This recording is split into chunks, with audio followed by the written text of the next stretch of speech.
Welcome, everyone. Thank you for joining today's webinar titled Conceptualizing Eating Disorder Recovery.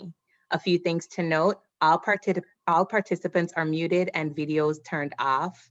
For technical assistance, we ask that you please use the chat box. You will also receive an email in approximately 3 months requesting feedback/impact on this presentation.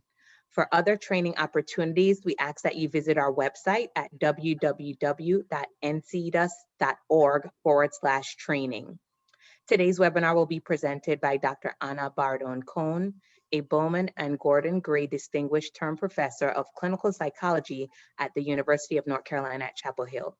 She has a wealth of experience in eating disorders and eating disorder research. I will now turn it over to Dr. Anna Bardone-Cohn. Thanks, Lachelle. Well, welcome to everyone, and I appreciate the opportunity given to me by NCED to talk about how to maybe think about eating disorder recovery and share some of our research. So we'll dive right in. So to give you a roadmap for today, I'm going to talk a little bit about, provide a bit of an overview of eating disorders.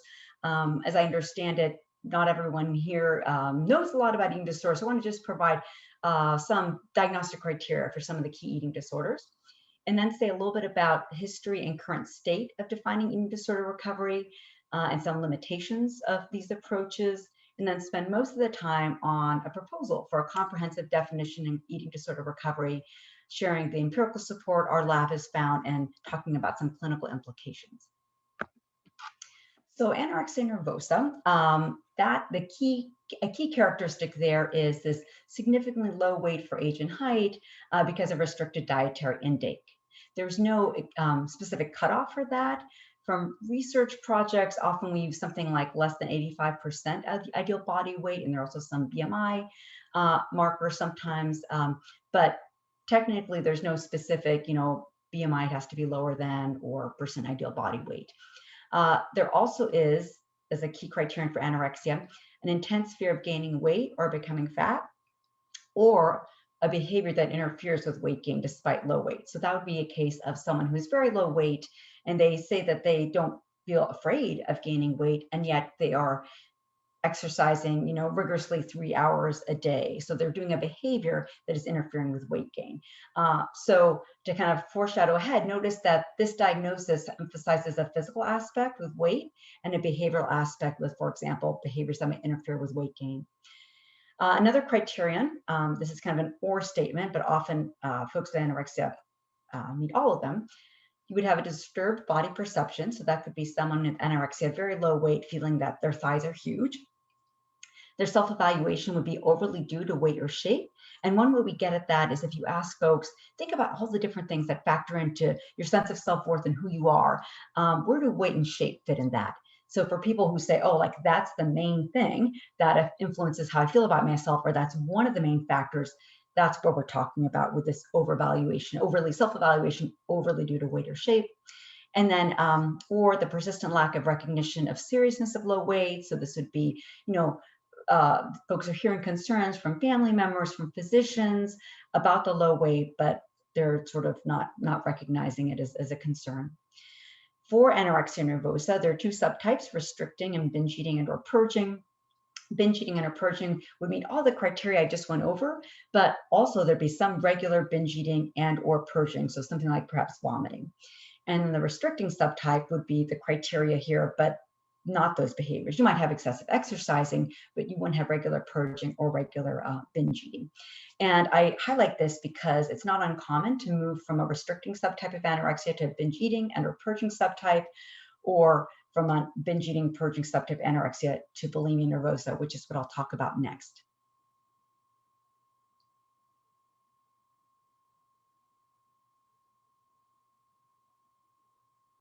Bulimia nervosa is characterized in terms of behaviors by recurrent episodes of binge eating and inappropriate compensatory behaviors intended to prevent weight gain. Binge eating has to be characterized by a sense of loss of control, an objectively large amount of food eaten in a discrete period of time. So this is not someone who grazes across the day and overall feels like they ate a lot, but there was never a distinct period of time where they ate a lot. So that's a key thing of thinking about binge. The main thing that we think about with binge is the loss of control. That's a really key part of it. And then inappropriate compensatory behaviors, the most common one is self-induced vomiting. So that's a purging behavior. Other purging behaviors would be laxative use or diuretic use. But you could also have non-purging behaviors that count, and that would be things like fasting or excessive exercise. We're looking at a frequency of at least once a week for 3 months for the criteria of bulimia nervosa. And this you would have seen for the anorexia slide, self-evaluation overly due to weight and shape. So again, how you see yourself, your sense of self-worth, like weight and shape is the main aspect or one of the main aspects.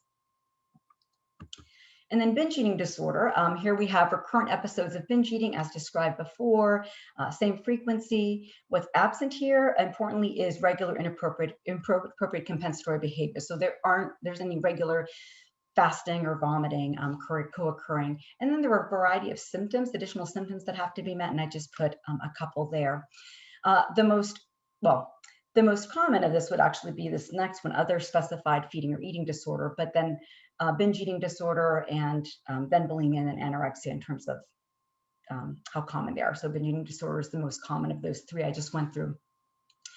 One thing before I go on to other specified feeding or eating disorder, as you'll notice, there are clear behaviors connected to these eating disorders. For anorexia, there's a clear physical component, the weight part. And there's also a clear cognitive component. So that self-evaluation overly due to weight and shape, how you think about yourself or feel about yourself is so wrapped up in kind of aspects of the body. Other specified feeding or eating disorder, this is often you can think about it as sort of subthreshold cases. That's definitely the case for bulimia and binge eating. So for example, if someone meets all the criteria for bulimia, but instead of once a week, maybe it's happening 3 times a month. So they don't quite meet the diagnosis, but it's close, and we know that there are similar levels of distress, there's similar problematic outcomes. So it's really important to have some category to capture those cases. Atypical anorexia is another OSFED diagnosis, and that would be all of the criteria of anorexia, except the weight isn't quite low weight, but someone has been losing weight, often precipitously. They're not at a low weight yet, but chances are that they will kind of move in that direction given the cognitions and the restrictive behaviors. And then unspecified feeding or eating disorder is also kind of this catch-all. It just doesn't have the level of specification that OSFED has. The other one actually to mention in OSFED is purging disorder, and that would be, you can kind of think of the flip of the binge eating disorder. So it has the purging type component that you might see in bulimia, but not the binge eating. So regularly using vomitive or laxatives or diuretics, but not engaging in objectively large and loss of control eating episodes.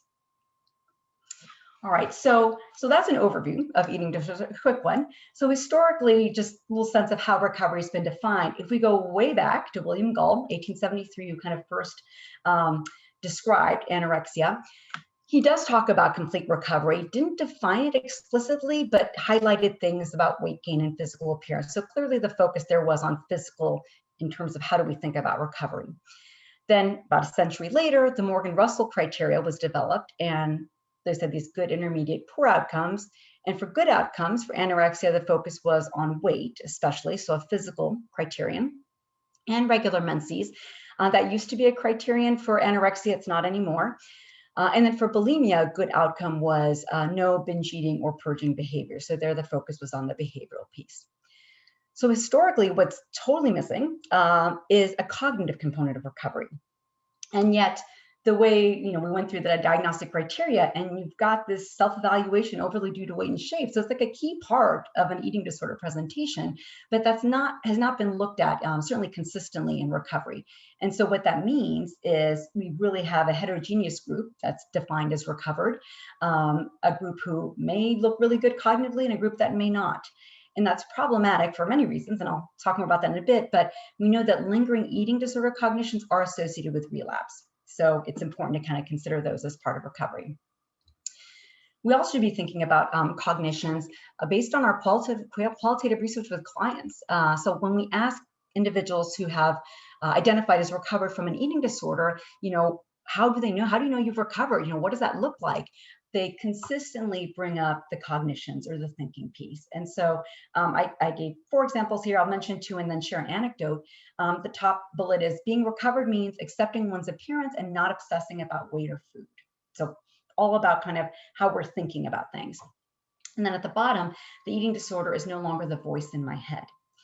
And the anecdote I'll share was that a client I saw years ago and had a history of anorexia, but was physically in a healthy weight range, slim but healthy. Behaviorally, at least by a report, was not engaging in severe restrictive eating and fasting or any kind of eating disorder behaviors. But she asked me in one session, if I didn't think about food or eating, what would I think about? And I thought, oh my goodness. This person would fit the recovered definition in kind of all the literature that's out there that focuses on physical aspects and behavioral aspects. But, you know, we want better for this person. We don't want her to have to be thinking about food 24/7. So that was something that really spurred me onto this, this research. So in terms of the current state of defining recovery, we do have a variety of definitions. There's no consensus yet. Most consistently, we see people talking about absence of a diagnosis, so no diagnostic criteria are not met. Physical criteria, usually some BMI, and behavioral criteria. So much less consistent is cognitive criteria, but I will say I'm encouraged that it's increasing. I see that there are more folks kind of attending to cognition as part of how we define recovery, so that's exciting. It's still not as consistent as it should be. And we have a variety of operationalizations. So in terms of thresholds, you know, there may be different cutoffs that people might say are necessary for a BMI for physical recovery, or cutoffs on a cognitive recovery measure. Another question is which eating disorder behaviors to include. If we're looking at absence of those behaviors, and then duration. Are we looking for, weight being a certain level and absence of behaviors for 1 month, for 12 months? What's the time period? So all those things are still being sorted out. So here's what I'd say are the two key limitations and why they're problematic. In terms of the current state of defining recovery, so we don't have a consensus definition. That's a problem because we can't compare findings across studies, including treatment outcome studies. So if we find that treatment A yielded a 75% recovery rate, but treatment B yielded a 60% recovery rate, you can't say treatment A is better than treatment B unless we know that they're defining recovery in the same way. And even then, you'd have to know a little bit more. But at a basic level, if we're comparing apples to oranges, that's a problem. It's unclear also what rates of recovery mean, because again, there's so many different definitions. And relatedly, it's hard to know what rates of relapse mean, because if we have a certain rate of relapse, you'd want to know, well, how did you define recovery from the get-go? If you didn't define it, including cognitive recovery, is that relapse? Is that kind of something else? They were kind of on their way because they weren't cognitively recovered? Not clear. And then also without a consensus definition, it's almost impossible to identify reliable predictors of recovery. The other big problem is this comprehensive definition. And by that, I'm saying bring in the cognitive piece. So without a comprehensive definition of recovery, including a cognitive piece, you're going to have a heterogeneous recovered sample that likely is going to be systematically differential risk for relapse, because you'll have some people who are really looking good in terms of their eating disorder cognitions and are theoretically, they should be in much better shape than those who still have a lot of eating disorder cognitions. Also, without this comprehensive definition, it's really not fitting client subjective reports of what recovery looks like, where it really highlights the thinking piece of it. So what should we consider the essential components of recovery? I argue that these are the three big ones we should focus on. They map onto the diagnostic criteria. And as you'll see, I think kind of looking at all these three is very encouraging. So physical recovery, behavioral recovery, and cognitive recovery. And again, physical and behavioral is what we've seen in the literature. Cognitive, we're starting to see more of. So this is what our lab has proposed as a definition of recovery. The operationalization involves absence of an eating disorder, so diagnostic criteria are not met, and then physical, behavioral, and cognitive recovery. For physical recovery, we're using BMI, certainly an imperfect measure, but it is objective, it's easy to measure. What we're using as a cutoff is 18.5 or higher is considered physically recovered. This is the low end of healthy for the World Health Organization in terms of a healthy BMI, so we went with that. Behaviorally, so we want to have absence of eating disorder behaviors. Our proposal is absence of any binge eating, vomiting, laxative use, or fasting in the past 3 months. We chose these for various reasons. One is that they're pretty discrete events and easier to assess, self-assess, to ask about. I think kind of looking at excessive exercise, for example, would be a really good idea, and we have some data so we can look into that. It's just harder because it's less clear-cut what counts as excessive exercise, whereas it's pretty clear-cut, counts as vomiting, and you can get a good handle on binge eating as well, for example. And we used the past 3 months because that felt like a time period that showed a clear, some level of sustained absence of behavior, but also wasn't so long that you wonder, boy, are people remembering things accurately? If I were to assess the past year on these behaviors, I might feel less confident as a researcher that people remembered whether or not these happened in the past, 11 months ago, whereas the past 3 months, I feel more confident. And then lastly, eating disorder cognitions. Here we use the Eating Disorder Examination Questionnaire, so the EDQ, and it has 4 subscales: restraint, eating concern, weight concern, and shape concern, all really focused on cognitions. And we are required that people have each subscale score be within 1 standard deviation of age-matched community norms. So we chose the EDQ because it's free, it has good psychometrics, it has good normative data, and the 1 standard deviation, I think the thing to highlight there is we're not saying you have to have no weight concern, no shape concern. That's not realistic in this culture, unfortunately, but we don't want people to be too far out there. And so this is the kind of the sort of the compromise, I guess. All right, so what I'm going to do now is go through some of our research findings.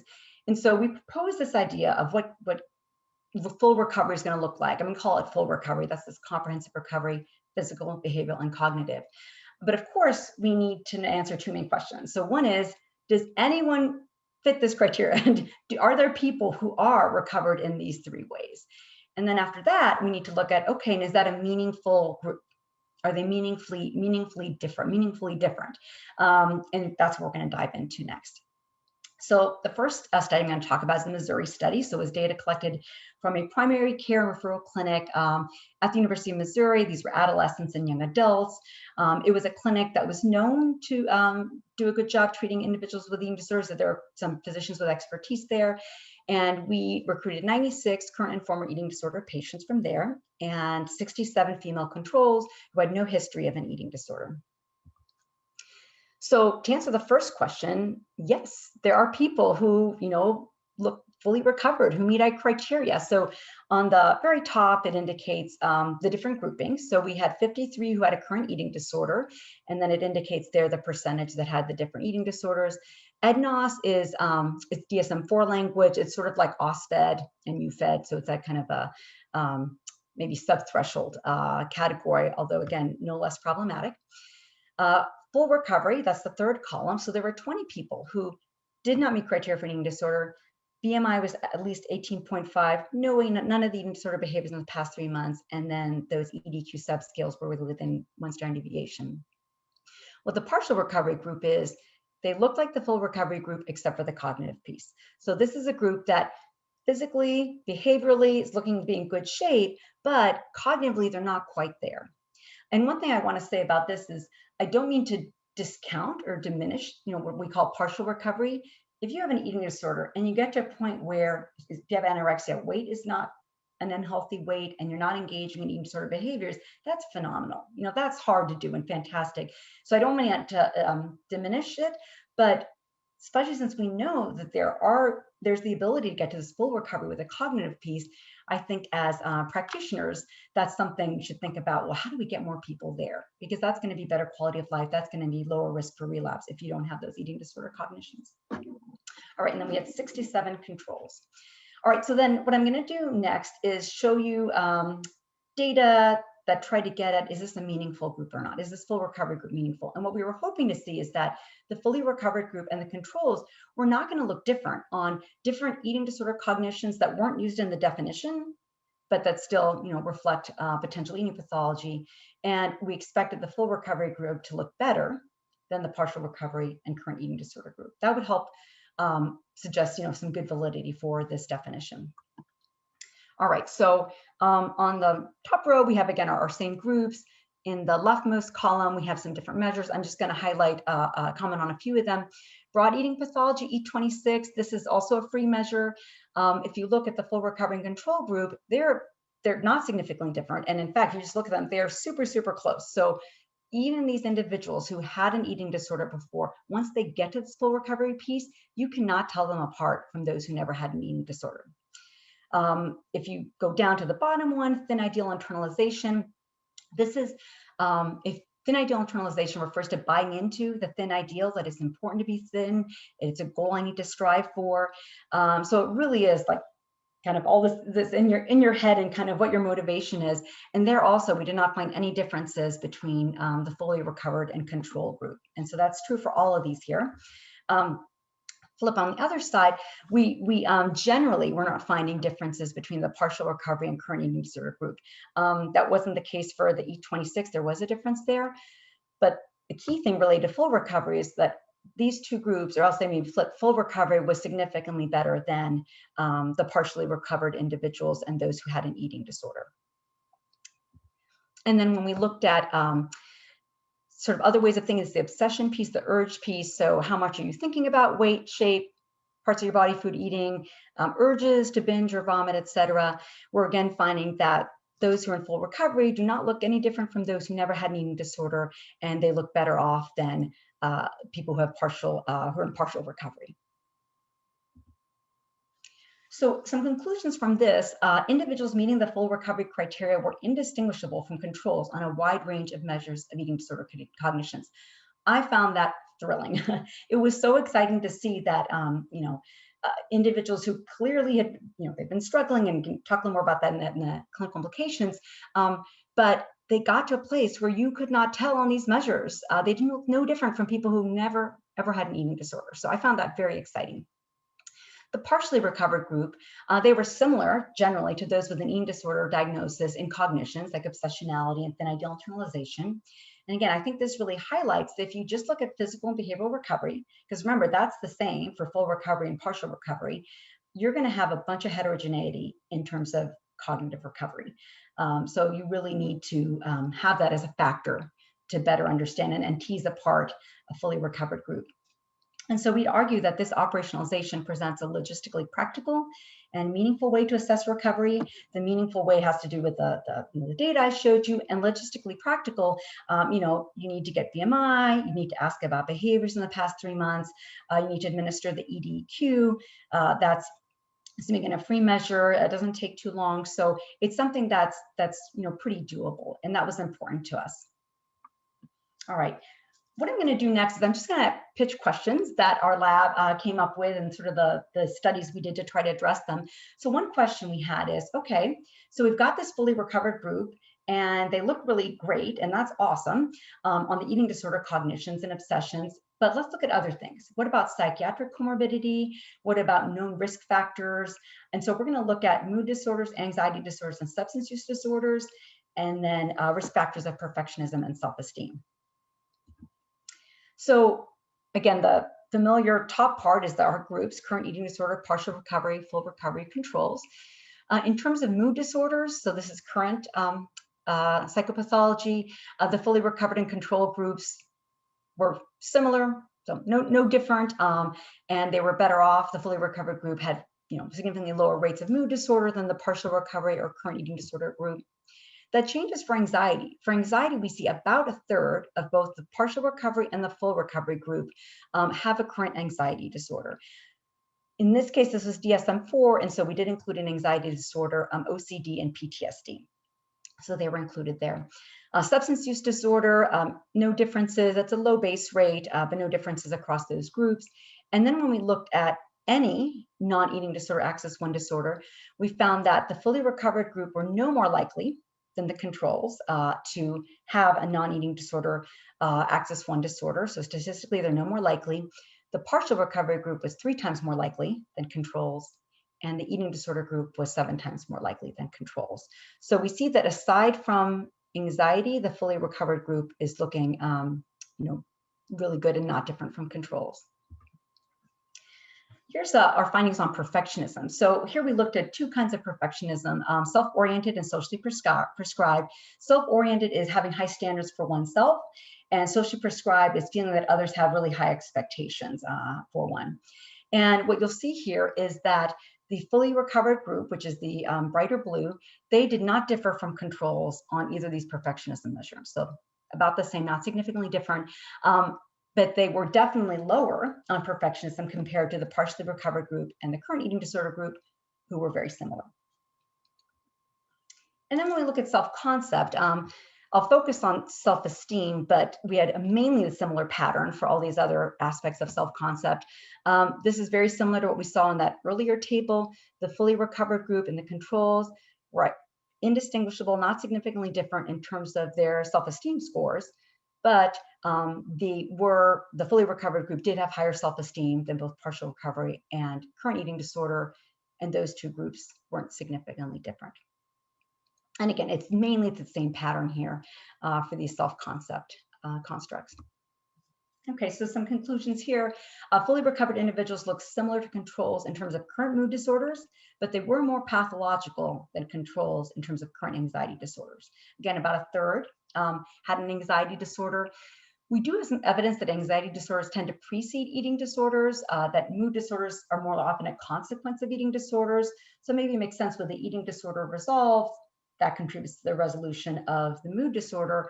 But some people will still have this maybe underlying tendency for anxiety or anxiety disorders. And so that's something I think to be mindful of and think about as potential risk for relapse.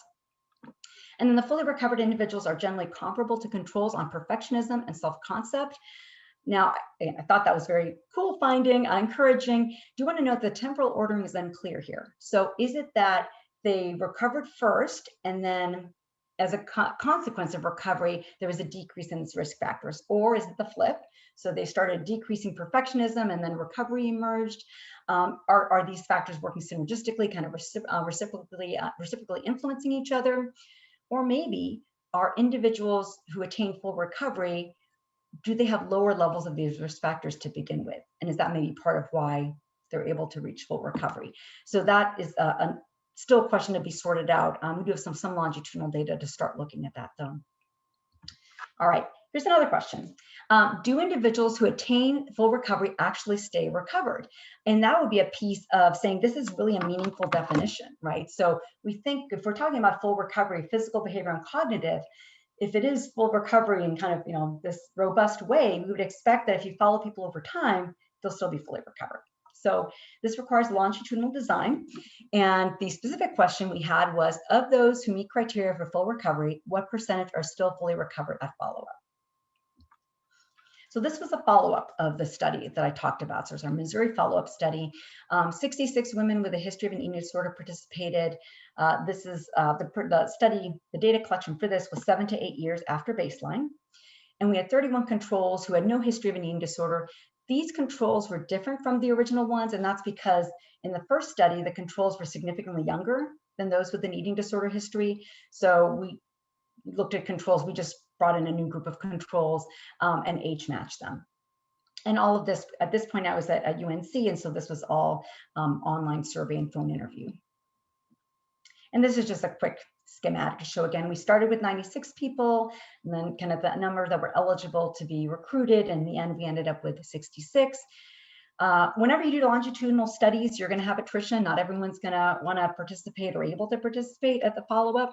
And so we did some attrition analyses to see if there were differences that might be concerning, and we didn't find any in the variables we looked at. So just to give you one example, there was no difference between those who did the follow-up and those who did not in terms of presence of an eating disorder at baseline. So it's not the case that, for example, those who had an eating disorder at baseline at time 1 were more or less likely to participate at follow-up. So that gives us a little bit of confidence of generalizability of these findings. All right, so what we're looking at, if we want to say, is there kind of stability? If you're recovered at one point, does that make it likely you'll be recovered later on? So we're looking in essence predictive validity. And so on the y-axis, you have our groups, right? Eating disorder, partial recovery, and full recovery. And that's where that's baseline. And then the colors indicate their recovery status at our follow-up 7 to 8 years later. And so the thing I'll highlight, especially, what's the longest bar? That's the group of those who are fully recovered at baseline. 80% of them were then fully recovered at the follow-up. So that, again, I thought was very exciting. That suggests a good bit of stability, continuity, ability to kind of sustain a full recovery, which is helpful in thinking about what we're looking for in terms of a good definition of recovery. There were some folks who either relapsed to an eating disorder or went into partial recovery, but the vast majority stayed recovered. Then if you look at the current eating disorder and the partial recovery group, for current eating disorder, the highest stability was in staying with an eating disorder. But with a partially recovered group, about half did attain full recovery at the follow-up.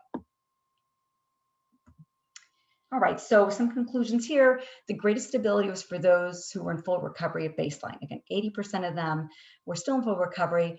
This supports the predictability of this conceptualization, tells us that full recovery is possible in a sustained way. I do want to acknowledge that we would ideally want to do more frequent assessment to shed light on the degree of consistent stability over time. So, if we were to have assessed everyone annually, is it the case that, these people would every year be in full recovery, or might be in some cases where there's like occasional temporary slips, but perhaps, especially if the eating disorder cognitions are strong, they're able to kind of bounce back up to full recovery. So that we don't know, but we do know that at one time point, if you look 7 to 8 years later, the vast majority are still in good shape.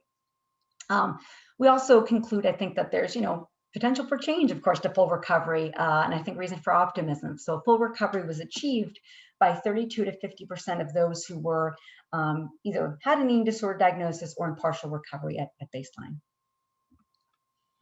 All right, next question is, how about positive body and eating related constructs in recovery? And so we've been talking about the bad stuff, right? So looking at body shame or E26 scores or thin ideal internalization, and then risk factors like perfectionism. And that's really important to look at, but we're also curious that if you're fully recovered, is it just lower levels of that, or do you actually have higher levels of the good stuff? So the good stuff would be things like body appreciation, which is having as kind of a, I guess, obvious phrasing, appreciation for your body and kind of having a respect for your body and an acceptance for your body, whatever weight, shape it is. And then intuitive eating refers to really being guided by more hunger and satiety indices instead of emotional or situational cues. So kind of eating more based on that, again, hunger signals. All right, so here again, we're looking at the same sort of graphic as for perfectionism, except for here, higher is better. So this is that 7 to 8 year follow-up, although now we're not using the longitudinal design, we're just using the cross-sectional design. And there we find that individuals who are fully recovered did not differ from the controls on these levels, and they were significantly higher than those with a current eating disorder or those in partial recovery. And again, the partial recovery group did not differ from the current eating disorder group. So fully recovered individuals and controls had similar levels of body appreciation and intuitive eating. So they had similar levels of appreciating, accepting their bodies, and of being able to eat guided more by hunger and satiety cues. And these levels were higher, better, than for partially recovered individuals and those with an eating disorder. So again, full recovery, this tells us it's associated not only with the absence of the eating disorder symptoms, but presence of positive factors relating to image, body image, and relationship with food, which seemingly would also help be protective. Okay, do we know what may predict attaining full recovery? In a way, that's really a huge piece of, I think, recovery research. I think it's critical to first have a good definition, a valid definition, and then let's figure out how do we get more people there, right? And so this also requires a longitudinal design. And our question here is, of those with an eating disorder, who is most likely to fully recover? So here, what we did is we are again following up, doing that follow-up study. But I want to note here that the participants here are those who had an eating disorder at baseline, who participated in the follow-up study 7 to 8 years later. So this really shrinks our sample. In the end, we had 36 participants who met that criteria, and 9 were fully recovered at follow-up, and 27 were not. But again, at baseline, all of them had an eating disorder. And so we looked at categories of potential predictors that were measured at baseline: self-concept, a bunch of things, but for example, self-esteem, personality, we looked at perfectionism, so negative urgency, and negative affect, we looked at anxiety and depression. All right, so when we looked at those, among the variables examined, self-esteem was the only significant predictor of recovery. So having higher self-esteem at baseline meant you're more likely to be fully recovered at follow-up.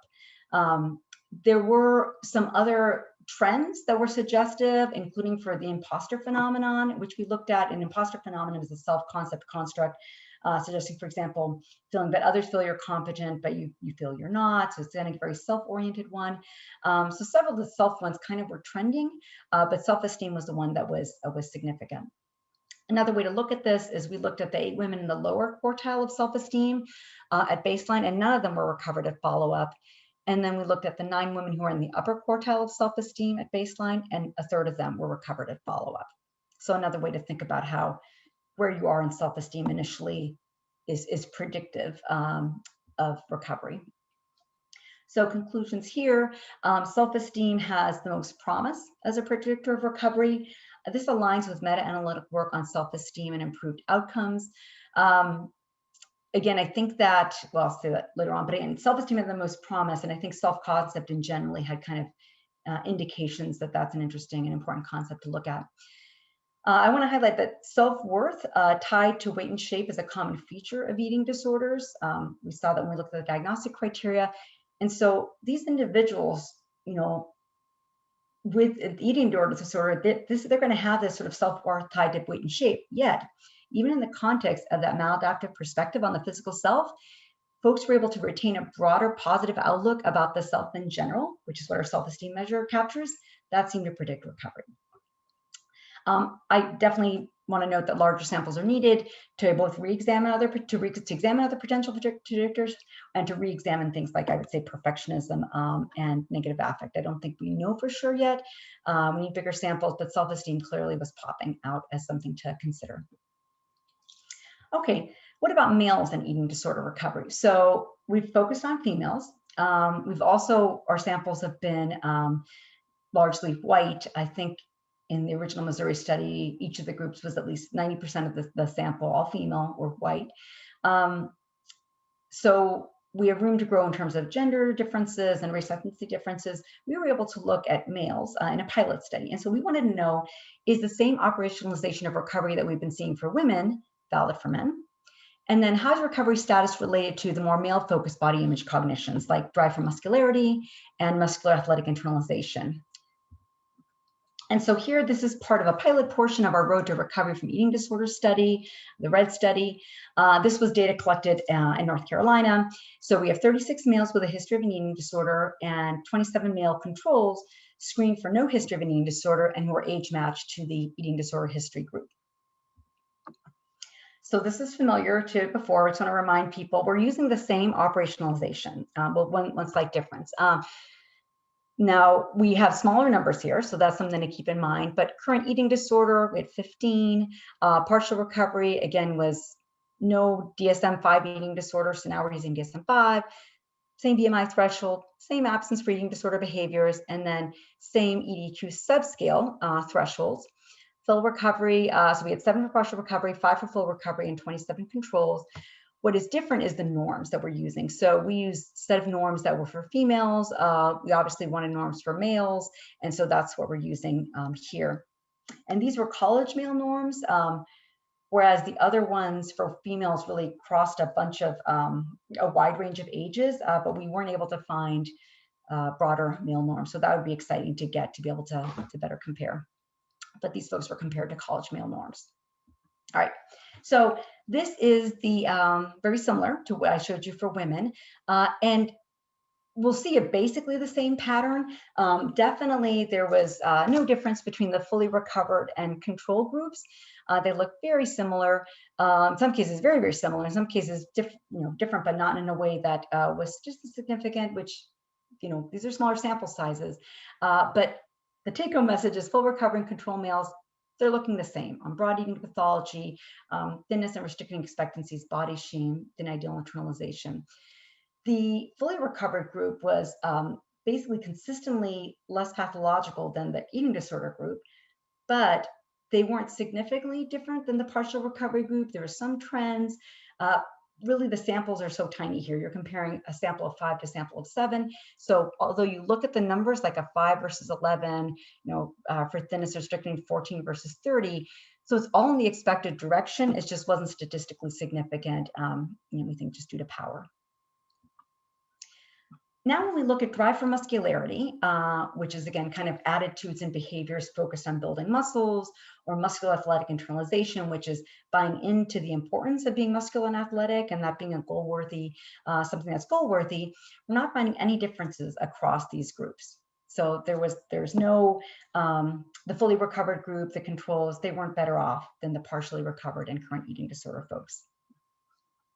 So based on the pilot male data, males meeting the recovery criteria were indistinguishable from healthy controls on a wide range of measures of eating disorder cognitions.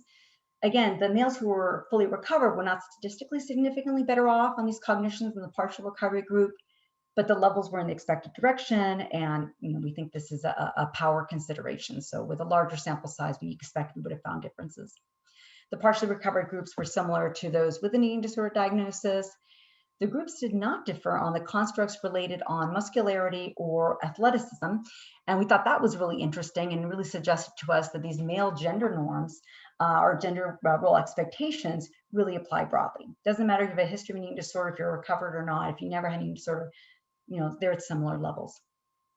So what we conclude is that a comprehensive definition of recovery, physical, behavioral, and cognitive, seems to also apply to males, but more work is needed. We need larger samples to continue to look into that. All right, so I'm going to start wrapping up with some clinical implications. So I think one of the main ones in thinking about maybe primary care providers is knowing that this full recovery, this thing exists, and be able to convey that to your patients. So this research provides a sense of what recovery can look like, and this could be part of psychoeducation for patients and family. Individuals in the thick of an eating disorder can feel so helpless, that the individuals can feel like nothing's ever going to change. Families distraught and also thinking, oh my gosh, will I ever get my child back? So patients and families may benefit from learning that people can and do recover in a comprehensive and sustained way, and that could provide hope, which sometimes is desperately needed. I do want to acknowledge that has to be balanced with the realism of the challenge. So it's hard, it's really hard to recover from an eating disorder, but it's possible. We have treatments that are effective, and we have research as displayed here that suggests people can recover in a really meaningful way. We also, I think, need to better understand partial recovery. I think that's a really interesting group because you'd imagine that a lot of people, most people probably coming from an eating disorder, ending up in full recovery, go through a partial recovery group because behaviors and physical changes tend to occur before cognitions change. So 40% of those who are partial recovery at baseline were still in partial recovery at follow-up. So, maybe for some people, this is as good as it gets. And then the question would be, how do we know when to persist toward full recovery, when to switch gears and focus on quality of life and avoiding relapse? So I think that's a really big open question. I would love to have everyone move to full recovery. I think that's something we should try, but I'm not sure that that's going to be possible for everyone. And it'd be helpful if we could tease that apart or figure out at what point do we make that decision and then really focus on supporting a person where they are, leaving open the possibility for, continued cognitive recovery. Another clinical implication is just to point out that we should be looking at evidence-based therapies that are focused on cognitions. And I mentioned here enhanced cognitive behavior therapy, CBTE, is developed by Fairburn and colleagues.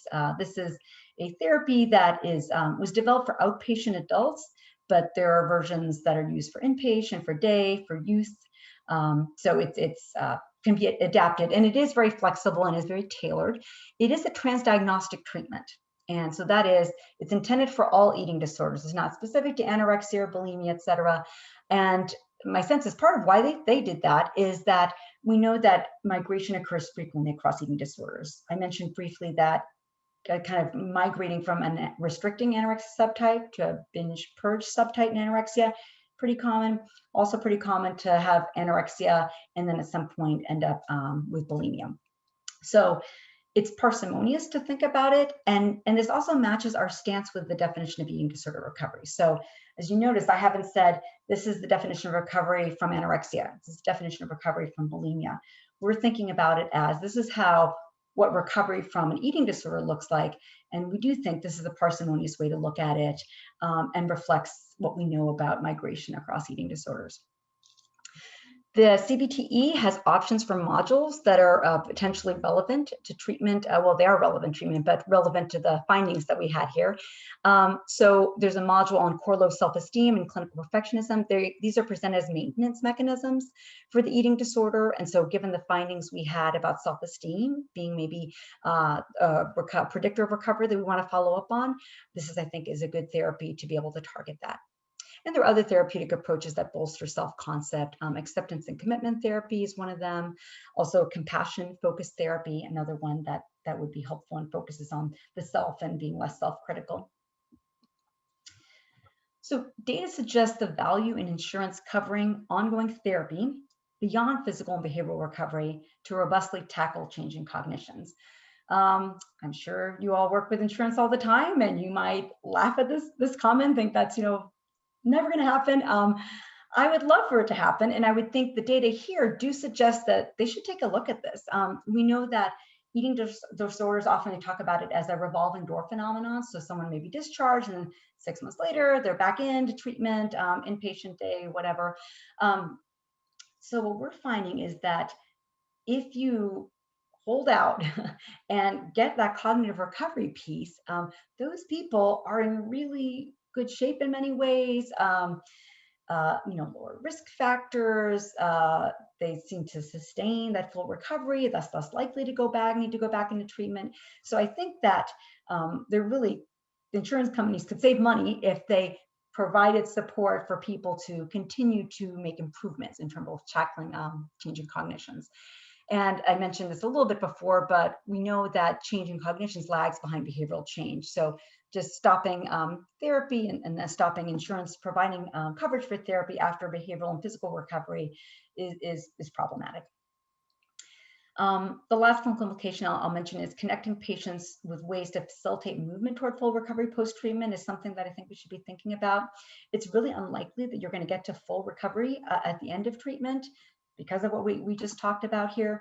And so, to the degree that you can help inform yourself about what are some, or make referrals to where people can continue to tackle the cognitions after treatment, for example, after inpatient, will be really useful. There's some mobile applications that are being used to support ongoing progress post-treatment. The Recovery Record app is one of them. A former student of mine who's going to be delving into that, looking into an app for, in particular, I believe it's individuals with anorexia who are discharged. How do we keep them going towards kind of fuller recovery? All right, so some ongoing issues in eating disorder recovery. Again, I mentioned there's a transdiagnostic definition of recovery. I think there's a lot of value in that, but certainly open for, we should look at, is it more meaningful to say, well, no, here's what recovery from anorexia looks like. Here's what recovery from bulimia looks like.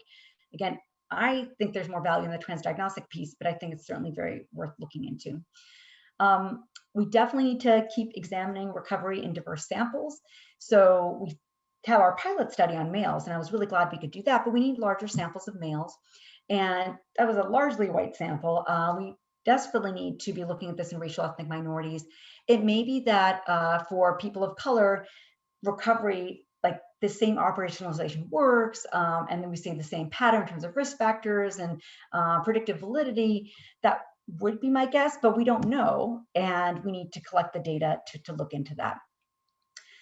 Okay, another point is, and I haven't brought this up, but what about those who fit all the criteria but are slightly off on one? And so there were some people who, for example, their physical criteria was met, cognitive criteria was met, and behavioral criteria were almost met, except in the past 3 months, they had 1 or 2 objective binges. And so in the current data I presented, they're not included in any group because we were very strict about our groups. But I think we need to figure out, those are real people, and where do they best fit?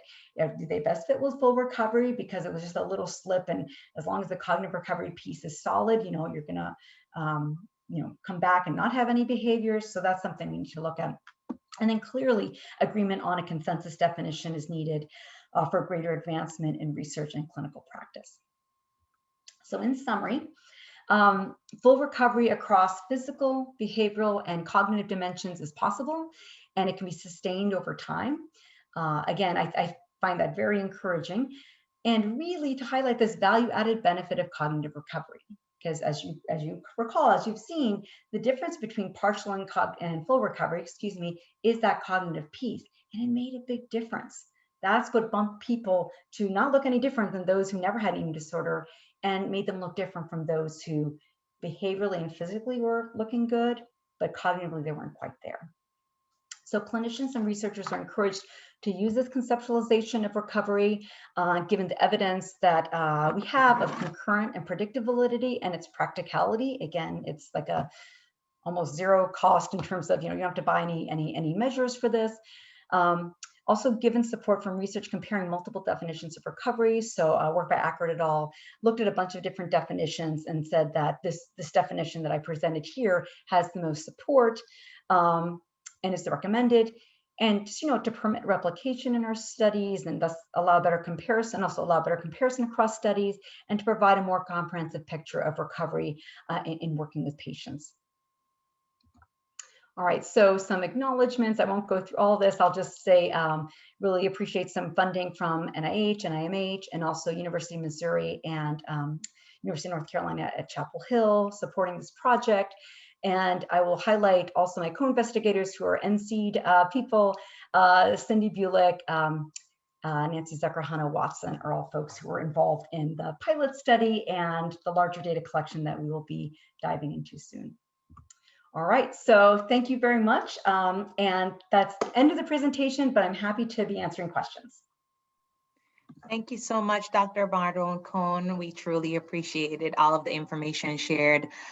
Just to let you know, I know a few of you had a question about slides. We will be having this presentation uploaded via the NC Training Center. At minimum, probably within a week or a little bit longer than that, but all of this information will be available via the training center. I'll go ahead and read off any questions for Dr. Bardone-Cohn. For any unanswered questions, we will send those responses within the next 3 days via email to all attendees. So I'll address the first question. I'm wondering how this applies for individuals with larger bodies whom research shows experience just as deadly or dangerous consequences from their eating disorder, but do not meet the BMI criteria. And there's an additional question after that. Okay, can you say that again, Lachelle? Sorry. I'm wondering how this applies for individuals in larger bodies whom research shows experience just as deadly or dangerous consequences from their eating disorder, but do not meet the BMI criteria. Okay, yeah, so I'm going to answer this in two ways. So on the one hand, so if we're talking about people with larger bodies, if they have binge eating disorder, so we know that individuals with binge eating disorder tend to be overweight or obese, and let me back for a second. We have the physical criterion there because we want to make it transdiagnostic. We want to apply to those who have an anorexia history and those who don't. In practicality, if someone has binge eating disorder, the physical, minimum is really not an issue. And then you really focus on the behavioral pieces and the cognitions, and you kind of don't worry about the physical piece. If you're talking about larger bodies that sorry, let me back up for a second. So if it's a larger body and they have binge eating disorder, in our sample, certainly in the most, let me think about this for a second. Well, I guess what I was going to say is that a lot of the folks who had eating disorder histories tend to have anorexia and bulimia. So I think we don't know as much about people with binge eating disorder and this recovery definition. They're in the mix, they're in our group, but I think it might be good to get a larger sample of those individuals. If we're talking about larger bodies that are not related to kind of binge eating, so obesity, at least the way I think about obesity, I mean, if they're not engaging in eating disorder behaviors and those cognitions aren't there, then that's sort of separate grouping. So I'm really looking at folks who have eating pathology. And again, the physical criterion really is just relevant those who have anorexia, but we include it because we want to provide a definition that applies to all eating disorders. Thank you. The second part to that question was, how does this account for the influence of weight stigma in eating disorder recovery? Okay. Yeah, good question. I'm writing these down because I like to be thinking about them later too. Yeah, we haven't looked at that. So we haven't, I think that, I mean, it's certainly where weight stigma would come to play, I think, is in the process piece, right? So again, especially if we're talking about someone with anorexia, and they are, being told they need to gain weight, and that's a piece of what recovery looks like, but there holds a lot of weight stigma, that's going to make it hard. So we haven't looked at that. That's actually a great question. I'm going to include that in future work. So it'd be interesting to see. My guess would be, kind of akin to the thin ideal internalization piece we saw, where individuals, once they were fully recovered, they weren't buying into the thin ideal as much, right? They look like people who didn't have an eating disorder. So it's not like they're like, oh, it's really important to be thin.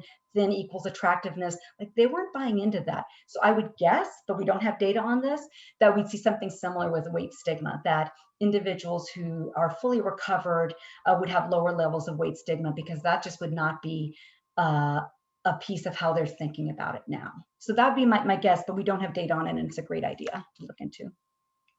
Thank you. Our second question is, how do these proposed definitions of recovery fit for diverse populations? How does it account for the effects of racism and bias against marginalized groups such as LGBTQ and those in larger bodies?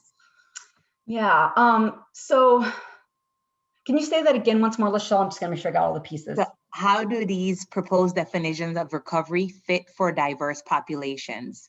How does it account for the effects of racism and bias against marginalized groups such as the LGBTQ community and those in larger bodies? Yeah, okay.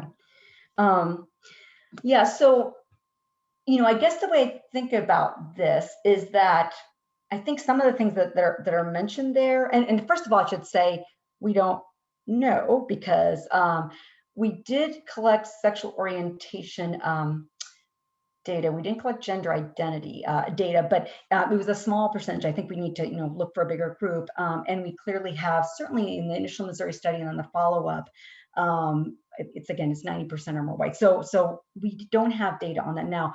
The things that are being mentioned in terms of effects of racism and bias, I think of those. Let me think about it for a second.